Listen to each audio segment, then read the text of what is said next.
You think you're safe. Your money is low risk. Maybe it's in government bonds. Maybe it's in index funds. Maybe it's that blue chip stock everyone swears is bulletproof. And it feels comfortable, predictable, calm. That's the trap. Because what looks safe often hides the most dangerous forces. 20 years ago, investors were obsessed with stability.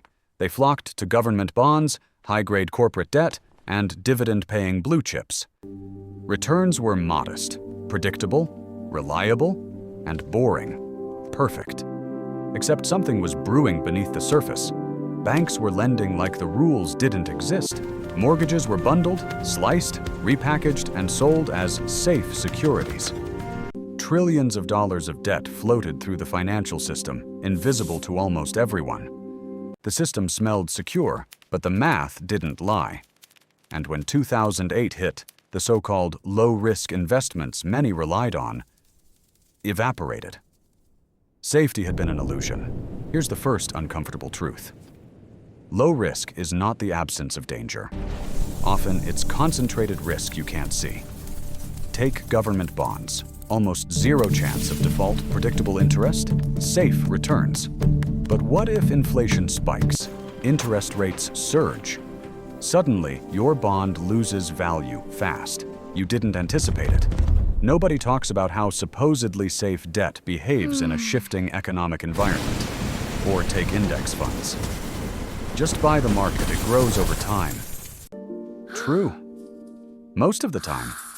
But what if 40% of your index is controlled by just 5 companies? That's today's reality. A handful of tech giants dominate entire markets. If one falters, your low-risk diversification is suddenly fragile. Here's a principle most investors ignore.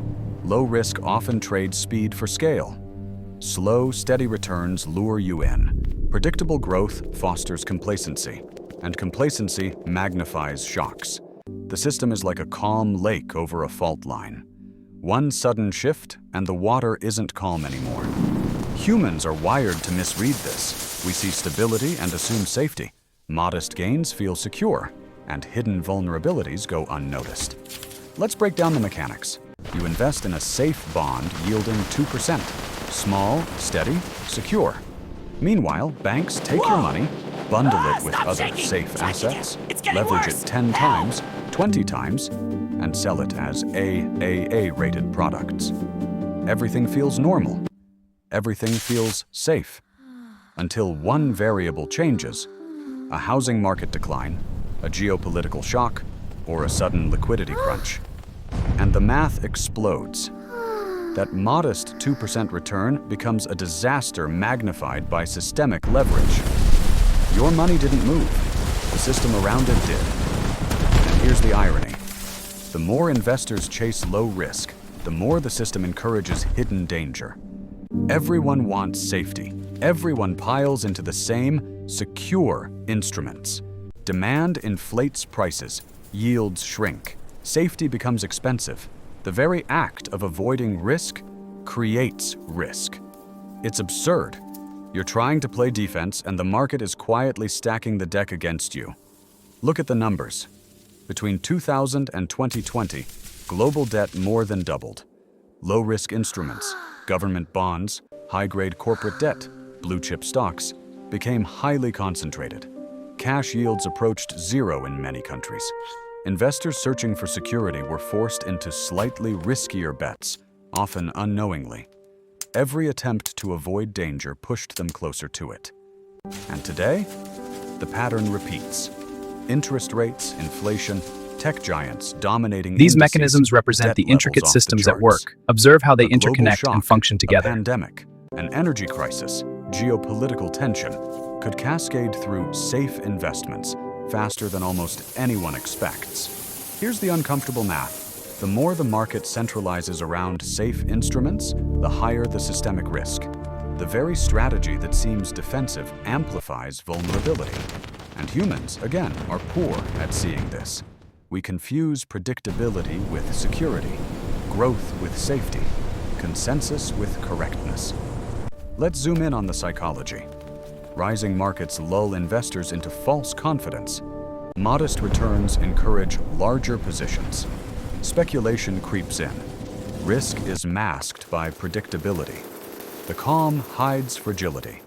The more predictable the returns, the less attention people pay to the mechanisms underneath. Contrast this with crises.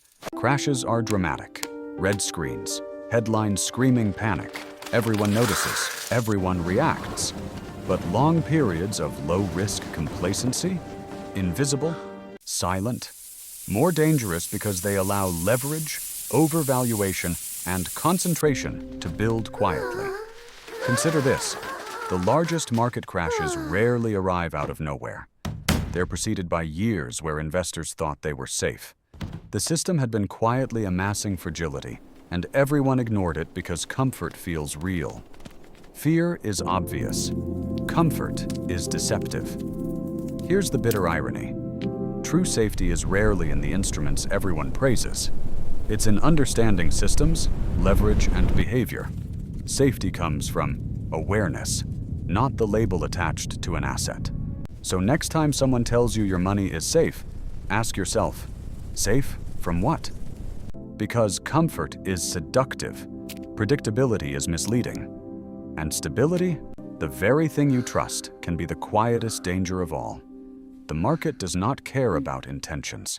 The invisible forces behind low-risk investments do. And by the time danger is visible, the damage is already done. Crashes grab headlines. Comfort quietly destroys portfolios. The real question is not whether your investments are safe. It's whether you can see the hidden risks before they see you. Because in finance, what you don't see hurts you first.